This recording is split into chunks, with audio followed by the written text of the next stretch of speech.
If you're tired of paying for cloud storage every single month just to keep access to your own files, then this video will show you how you can build your own private cloud server similar to iCloud or Google Drive. No subscription, no complicated Linux terminal setup, no command lines, just a simple production-ready setup that works right out of the box. So join me today in building a private cloud using the ZimaBlade 7700. Yes, no Raspberry Pi. And in this video, I will show you how you can and why I did not choose the Raspberry Pi. You will learn how to set up your own private cloud storage that also works as a NAS, automatically backs up photos from your phone or tablet, access and share files from anywhere, just like you do on Google Drive or OneDrive, and sync files across your Mac, Windows, and mobile devices. And do all of this using simple web interface.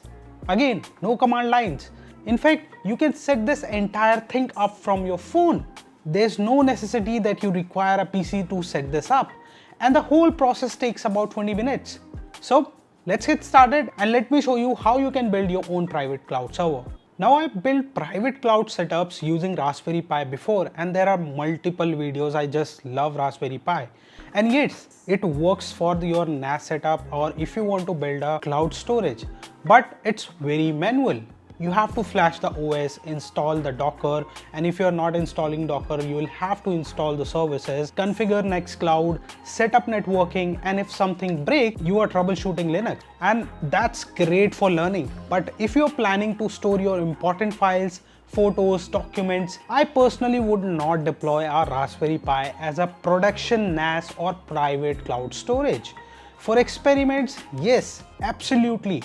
For learning, definitely. But storing my precious data and something that I can rely on every day without having to troubleshoot every now and then, I prefer something more stable and easier to manage. And that's where the ZimaBlade fits in. This is the ZimaBlade 7700 NAS kit. And what's interesting is that the entire kit costs around $169 and you can use Ravi Singh 15 coupon to get $15 off.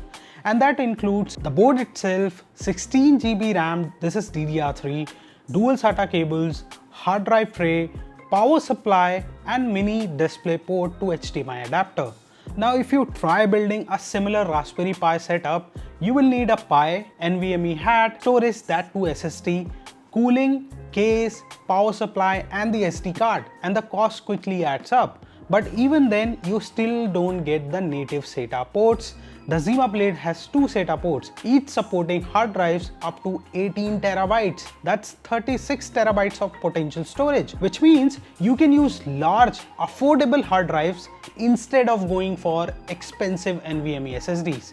And you also get a PCI 2.0 slot. So later, if you want to add or upgrade things, like you want to add a TPU for AI object detection, you want to add more storage so you can do SSD expansion or SATA expansion, you can also add faster networking. And similar to Raspberry Pi, this is not a locked hardware. Just like Raspberry Pi, you can expand it however you want. Now let's talk about the assembly. Assembling this is very simple. All you have to do is remove the plastic top cover and then unscrew the two screws and slide the acrylic cover to remove it. Then install the 16 GB RAM module and secure the cover again using the screws. Next, connect the SATA cables and plug it into your hard drive. You can connect one, you can connect two, depends how many you want. And as I said, each can be up to 18 terabytes. I have one 4 terabyte drive for now that I'm already using and it has a lot of data and I'm going to plug it in. Then I plug in the Ethernet and Type-C power supply that comes with it. I also plug the PCIe to dual SSD card with two 500 GB SSDs. These are NVMe SSDs. And that's it. I just connect the Type-C power supply that came with it and the system turns on immediately. No SD card flashing, no OS installation. Just plug it in and it boots automatically. Once this boots, we need to find the IP address. Since this is connected to the LAN, you can use any network scanning app like Net Analyzer on your Android or iPhone and scan your network. You will find that your device appears in the scan results as CasaOS. You have to note down the IP address and then open the web browser on your phone or computer. You can use any web browser and type the IP address. This will open up the CasaOS dashboard. Now, since you will be accessing this for the first time, you'll have to create a username and password. This account is completely completely local, nothing goes on the cloud. After logging in and signing up your account, creating your account, you have to log in using the same credentials and you will be inside your own home server. And notice something important. We did not use terminal. We did not run any command.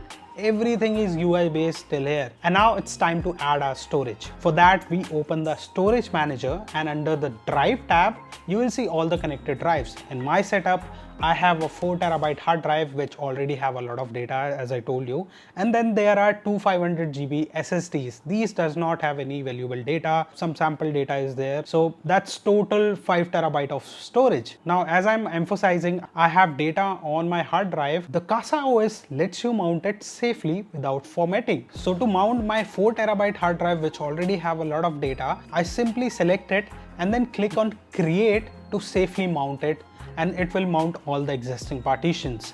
It won't format it and my data will remain accessible. For the empty SSDs, I will choose format and create. This step should only be used if the drive has no important data or it's already empty. And within a few seconds, the drives will be ready. I can also combine these storage to create a RAID kind of setup, but that's in beta stage, so I will not recommend that. Just use your drives individually for different services and storage applications. Now next, we are going to install Nextcloud. So for that, we will open the App Store and search for the Nextcloud. We'll click on install and this will take a few minutes. While it installs, we can also go ahead and install another application which is called Tailscale.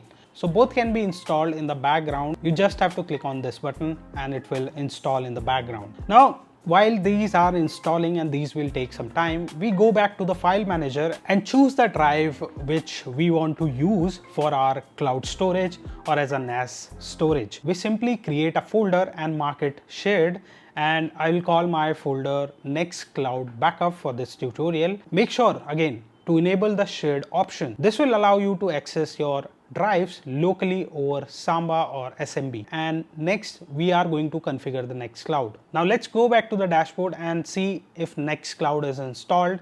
And if it is, we have to open the settings and then change the data directory to the folder we just created. Then save the settings and Nextcloud will restart. Once the installation is done, click on the Nextcloud app. This will open up the web interface. For the first time, you will have to create your username and the password. You just enter any secure password and username, and then you have to skip the recommended app. Just remember this user account, as this is going to be your private cloud server account credentials. And now your private cloud server is ready. Now we have to work on the accessibility. So to access the server remotely as well, we are going to use Tailscale, and that's why we install this app. So first we have to create an account on Tailscale website and generate an auth key. Then simply copy this auth key and then paste this key inside the Tailscale settings in the CasaOS. You can also name it and you can also put the IP address or the gateway like I have 192.168.0.1. So I put 0.0. You can also,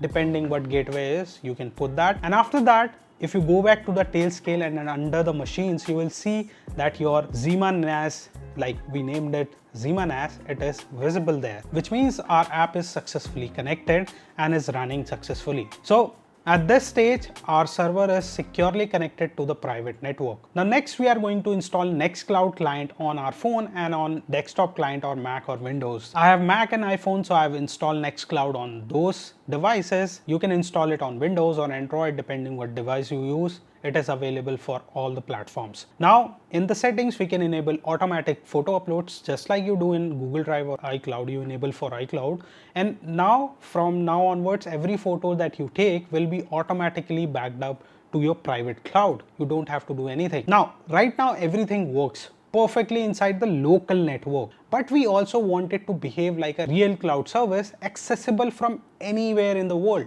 And for that, we use Tailscale MagicDNS. So first, we go to the Tailscale dashboard and copy the MagicDNS address created for our server. And next, we are going to make sure that the Tailscale is enabled on our computer or our phone, and then try to access this address. We'll ping it through the terminal and try to ping this server. If everything is configured correctly, we should start getting a response from the servers, and we are getting that. But there is one more important step. Right now, Nextcloud only trusts the local IP address. So we need to make sure that, and we have to configure it to trust the MagicDNS domain as well that we have just copied. We also enable the Tailscale serve so that HTTPS traffic is securely routed to the Nextcloud container. Now to do that, you have to go back to the CasaOS dashboard and open the terminal. And this is the only part where you have to run the terminal command, because this cannot be done otherwise. And it's very simple. I have put all the commands that you have to paste and run. There are 4 or 5 commands that you have to just paste one by one, and this is going to configure. Just make sure to replace the MagicDNS that I have mentioned with your MagicDNS URL, and it will be done automatically. You don't have to change anything else. And finally, we just force the HTTPS so every connection is secure and encrypted between your device and your private cloud. Once these commands are run and steps are done, your server will work both inside your home network and remotely through Tailscale. Using the same secure URL, there will be no port forwarding, no router configuration, just a clean and secure setup. All you have to do is just enable the Tailscale on your device where you want to access the Nextcloud, and it will work remotely. Now that this is done, let me show you how it works. We first update the URL in the app, since we are now using MagicDNS, and approve the sign-in. We do this on our Mac or Windows after doing this. Now next, we enable the auto upload, and now if I take a photo on my phone and maybe a video, a few seconds later you will see that it appears in the Nextcloud, and I can also access it on my Mac or Windows or any other device that is connected to the same account. You can see the Wi-Fi is disabled, and I'm using the mobile data to access and open these files, and my files are still accessible, and they will remain even if I move outside my home. And this means that my remote access is working perfectly and my private cloud server is ready. Now because this ZimaBlade 7700 runs on x86 hardware, you can also run additional services. For example, you can also install Plex Media Server, Home Assistant, or other Docker apps with just a few clicks, just like we installed Nextcloud and Tailscale, all on the same machine. We have 16 GB of RAM, so enough RAM to run all of these services. And most importantly, this is going to be a production ready storage. But just to be clear, Raspberry Pi is excellent for learning and experimentation. But if you want something that just works, is easier to manage, and can scale later, then something like ZimaBlade 7700 or even the lower model works. And you don't necessarily have to buy the entire kit. You can just buy the board and a hard drive, and you can deploy it using the steps that I've just explained, and you will be good to go. And honestly, if you do this, you will stop renting storage. No more subscription reminders, no upgrade prompts. Just your files, your own private cloud server, accessible anytime. You can share it with your friends and family as well. You can create their accounts, let them access, let them store their data on your private cloud server. So if you are thinking about building your own private cloud, then this hardware is something worth looking at. And in the next video, I will also cover the ZimaBoard 2, which is even more powerful option. And as I said, they created a small discount code, Ravi Singh 15, which I will leave in the description, so you can get $15 off. Thanks for watching. This was all in this video. If you have any questions or if you have any suggestions, let me know in the comments down below, and I will see you in the next one.